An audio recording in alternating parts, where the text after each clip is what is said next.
Et bonjour à tous et à toutes et bienvenue sur ma chaîne pour une nouvelle vidéo. Et cette fois-ci, on va faire un sujet un peu débat. On va discuter et vous dire tout simplement que les médiums ne sont pas des dieux.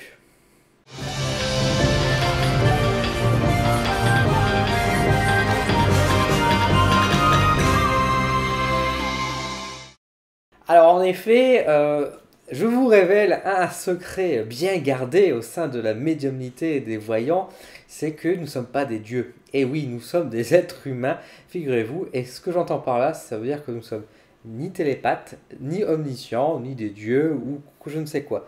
Un médium, un voyant ou un cartomancien, c'est avant tout un messager. De toute façon, le terme médium, si vous l'étudiez un petit peu, ça veut bien dire le moyen. On est l'entre-deux. Entre deux quoi? Entre le monde physique et le monde spirituel. On reçoit les messages du monde spirituel, on écoute notre instinct, nos sentiments, pour pouvoir passer les messages et les transmettre. Mais toutes les choses, tout ce qu'on va vous dire, tout ce qu'on va pouvoir ressentir, etc., ça vient pas de là, ça vient de l'extérieur malgré tout. On est l'entre-deux. C'est ça avant tout un médium et un voyant.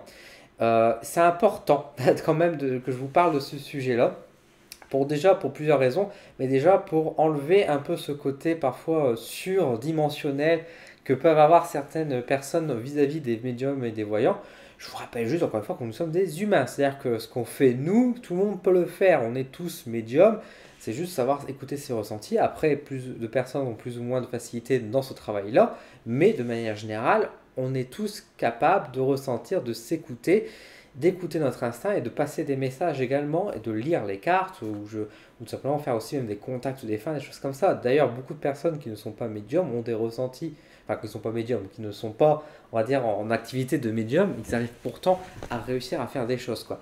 Et c'est important parce que déjà, ça va dénaturer ce côté, on va dire, incroyable et fou, enlever ce côté aussi un peu élection dans le sens où, oh là là, cet homme ou cette femme a été élu de Dieu, élu des anges et des archanges pour pouvoir transmettre la bonne parole. Enlever un peu ce côté sacrilège qu'il y a autour du médium.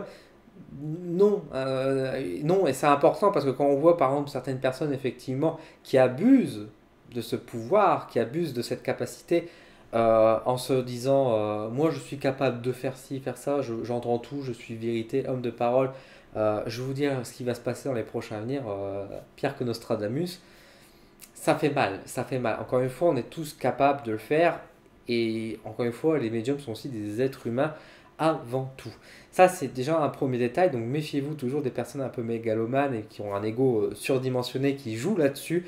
Parce qu'en réalité, encore une fois, c'est pas un grand magicien, entre guillemets, qui a été élu et que chez lui, d'un coup, il y a quelque chose qui est né qui ferait qu'il serait différent des autres. Pas du tout. On reste avant tout des êtres humains, on reste avant tout des personnes sensées et attachées et ancrées sur Terre, qui accèdent aussi à l'au-delà, bien évidemment, à travers des méditations, à travers des messages, etc. Chacun a sa propre pratique. Après, d'où viennent les messages, ça c'est un autre débat, c'est un autre sujet. Tout le monde aura son avis là-dessus. En tout cas, là, je parle vraiment de la condition du médium, et le médium en lui-même n'est pas quelqu'un qui aurait un truc en plus parmi les autres. Non. La chose qui peut vraiment différencier, on va dire, au-delà de notre aspect physique, etc., c'est bien sûr notre âme. Chaque âme est unique. Et donc chaque âme a son expérience. Et forcément, en général, les âmes, plus elles sont anciennes, plus forcément elles ont un ressenti plus important. Et c'est souvent le cas des médiums, des choses comme ça.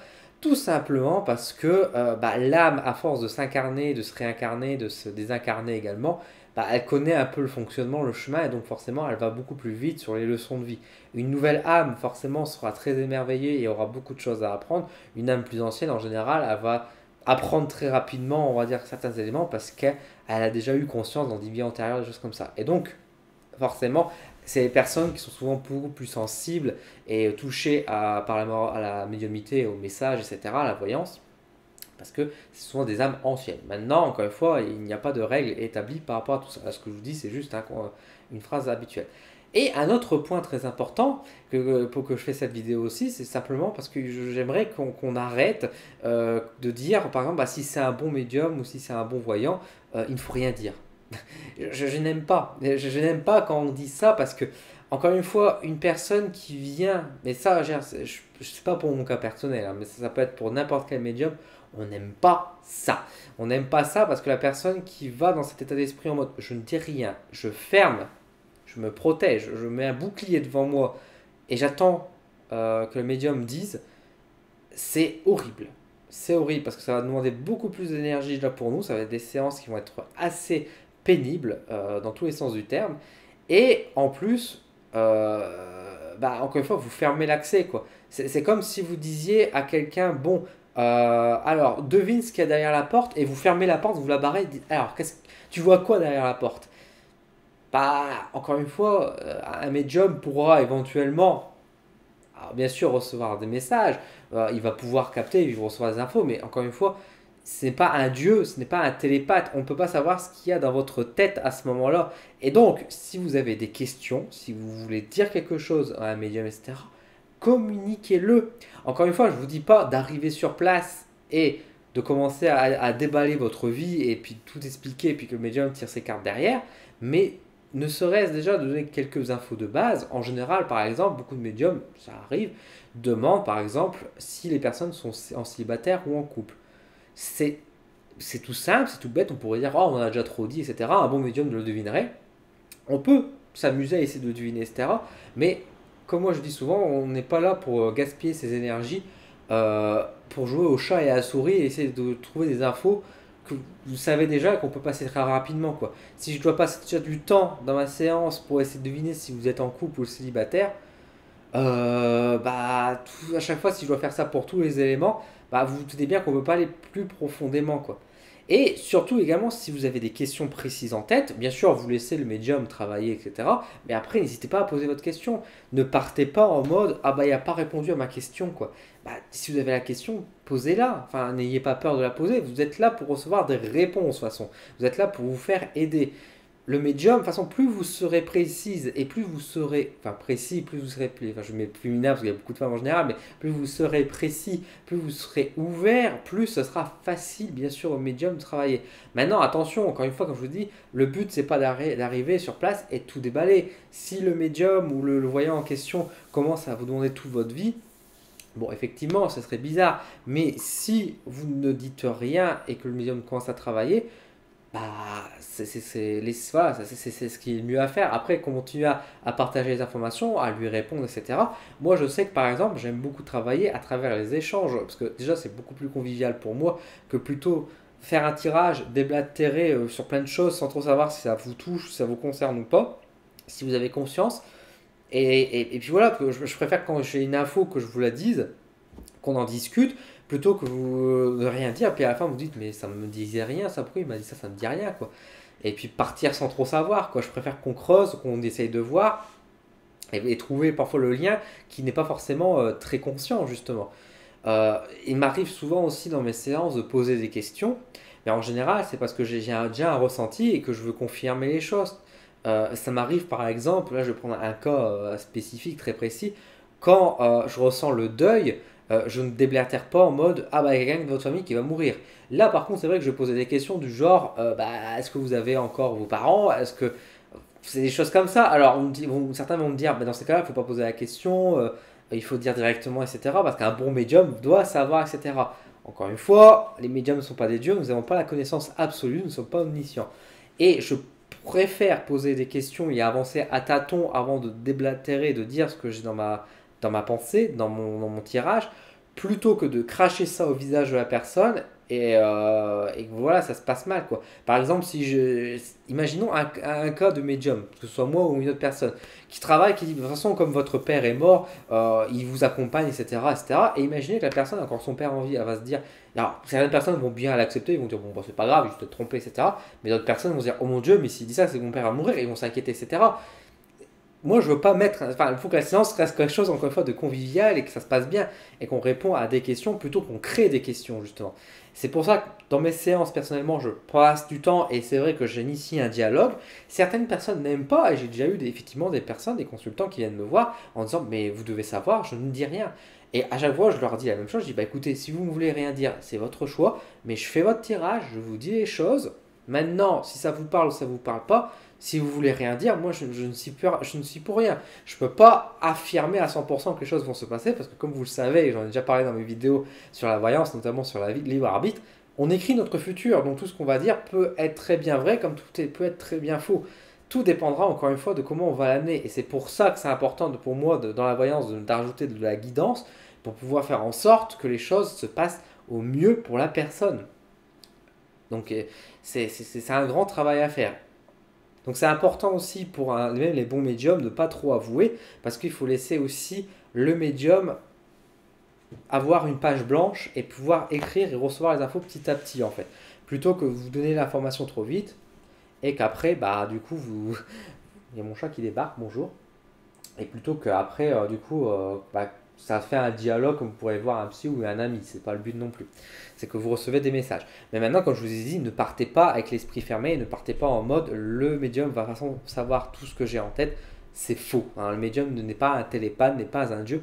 On ne pourra jamais creuser dans votre cervelle. Et du coup, si vous avez des questions, si vous avez envie, posez-les. Si vous sortez de la séance déçu, mais parce que vous n'avez pas eu les réponses à vos questions, c'est dommage et c'est bête. Moi, je ne veux pas ce genre de choses dans mes consultations et je suis sûr que beaucoup d'autres médiums ou cartomanciens ne veulent pas non plus ce genre de choses. Mais encore faut-il que vous vous ouvrez et si vous avez des questions, si vous avez des demandes précises, n'hésitez pas à le dire au fur et à mesure de la séance. Après, chaque médium travaille à sa façon. Moi, j'aime bien commencer par un gros tirage et répondre aux questions après. Certains vont demander tout de suite les questions. Certains vont faire des tirages très précis directement et sans porte-parole. D'autres ne vont pas faire de tirage, ils vont vous dire tout de suite tous les ressentis et ils vont voir après ce que ça va être. Mais encore une fois, voilà, il faut faire, on va dire encore une fois, trouver le bon équilibre entre je sais donner mes infos mais j'en donne pas trop et je ne donne aucune info et je reste fermé parce que du coup je bloque. De même que de toute façon, si vous voulez avoir des réponses précises, il faudra poser des questions précises. Plus vous restez large et ouvert, plus les réponses vont être, être larges et ouvertes également. Si vous voulez avoir vraiment une réponse précise en oui ou non, posez la question de façon qu'on ait une réponse en oui ou non. Si vous vous dites, bah voilà, je veux savoir l'évolution de ma vie sentimentale, alors que votre question intérieure c'est est-ce que je vais quitter mon mari? C'est sûr que dans ces cas-là, vous êtes en train de dire, bah, mais dire la question directement est-ce que je vais quitter mon mari, c'est une réponse quand même de. Enfin, là, on donne quasiment un peu notre envie, la réponse, on peut influencer le voyant effectivement sur la réponse, et c'est effectivement le cas. Il y a certains voyants et certains médiums qui vont profiter en disant, bah oui, vous allez le quitter, qui vont dire toutes les choses que vous voulez entendre. D'autres vont peut-être être un peu plus véridiques, qui vont peut-être vous dire oui ou non, ça à voir. J'ai mon chat qui passe, hein, je me méfie.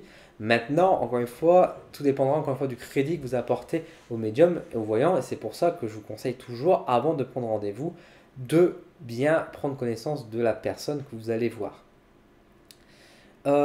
Qu'est-ce que je pourrais dire de plus par rapport à ça? Oui, après, encore une fois, par rapport à la question précise, vous pouvez très bien demander de faire déjà un général et après être précis. Donc, dans ce cas-là, pour la question avec le mari, par exemple, vous pouvez très bien dire, bah voilà, je voudrais voir un peu l'évolution générale et après poser la question, si vous avez la possibilité de dire mais je voudrais savoir exactement après si je vais vraiment le quitter ou non. Si vous voyez que le médium est trop flou par exemple, si la réponse n'est pas à votre satisfaction. Mais ça peut être précis et vous donner la réponse tout de suite. Encore une fois, tout dépendra de la personne. Voilà, donc c'était pour ça que je voulais revenir surtout là-dessus dans une petite vidéo pour insister sur l'idée que quand vous commencez de façon à travailler avec les cartes, quand vous faites de la voyance, de la cartomancie, vous apprenez. Ça arrive que vous allez tomber peut-être sur des personnes où vous-même vous vous imposez un peu cette barrière en disant je ne veux recevoir rien d'infos, je ne veux pas recevoir d'infos, etc. Libre à vous, hein. Encore une fois, ça c'est votre liberté, mais ne vous fermez pas la porte non plus dans un dialogue. Ça n'empêche pas d'avancer, bien au contraire. Ça vous permet aussi de progresser et d'apprendre.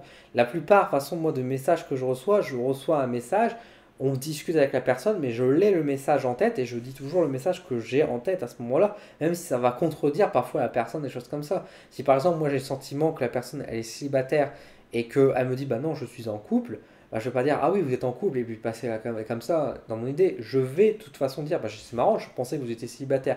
Et après, je vais creuser, on va creuser la piste et peut-être voir qu'il y a des changements qui vont se faire.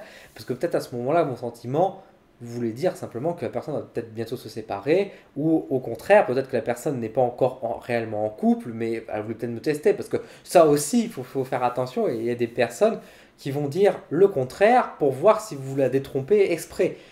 Encore une fois, ne jouez pas au chat et à la souris avec le médium, ne soyez pas dans une division, dans un défi. On n'est pas là pour faire un spectacle, on n'est pas là pour vous raconter votre vie et puis vous démontrer que bah, dans votre pensée, vous avez tort. On est là pour vous accompagner, vous partager des réponses pour vous aider à avancer dans votre vie. C'est ça notre rôle de médium. Si vous venez pour euh, en contre, en défi, pour dire, bah, t'es médium, alors dis-moi ce que je sais, qu'est-ce que je pense, qu'est-ce que je vais faire, etc. Ça sert à rien.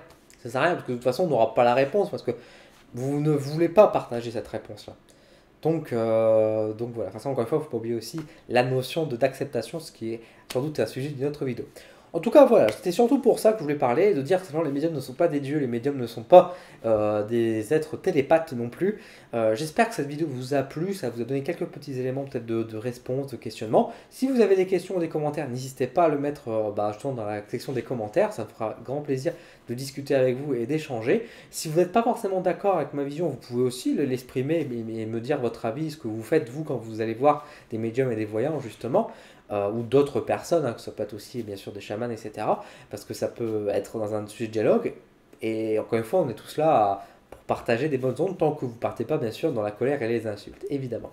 Je vous remercie, je vous souhaite une excellente journée et je vous donne rendez-vous très vite sur la chaîne pour de nouvelles vidéos. A bientôt!